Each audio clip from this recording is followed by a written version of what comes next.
Okay, 6x minus 6 equals 3x minus 2.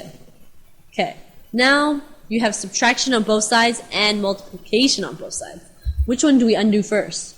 The truth is, it doesn't even matter. As long as you're consistent and you do one side first, you'll get the same result.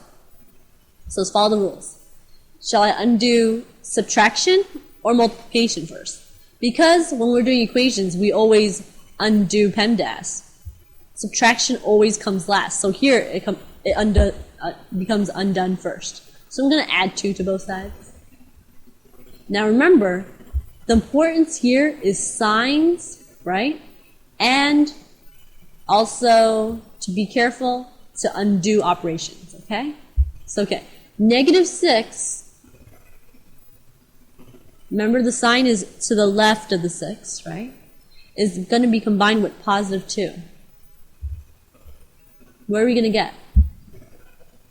We're going to get negative 4. How?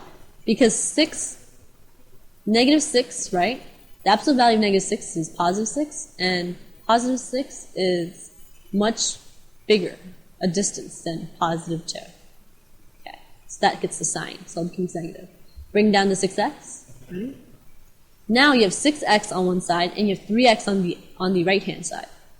And then you also have negative 4. Notice there are like terms. Are there more variables or more numbers? More variables, right? So then what I'm going to do, I know the gut instinct might be to subtract 3x, right?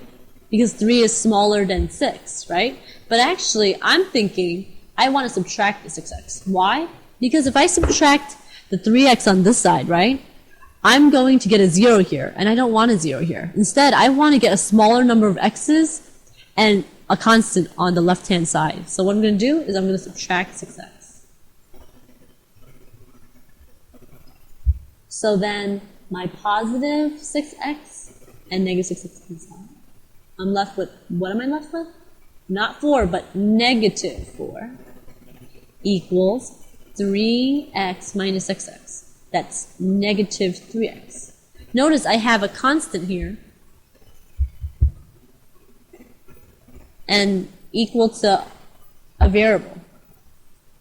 That's my goal. I always want to get a constant equal to a number of a coefficient times a variable. I don't want constant and variables on one side. I want them to equal each other at one point, so that way I can divide, multiply, and just be able to reduce it to lowest terms. So you always want to get something like a number of variables on one side and a constant or a number on the other side.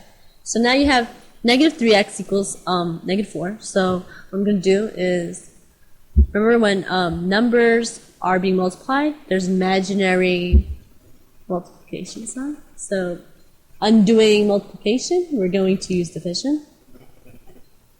And notice what I'm doing. I'm not dividing by 3. But signs are very important, so I'm going to divide by negative 3. I'm not going to fall for that trick.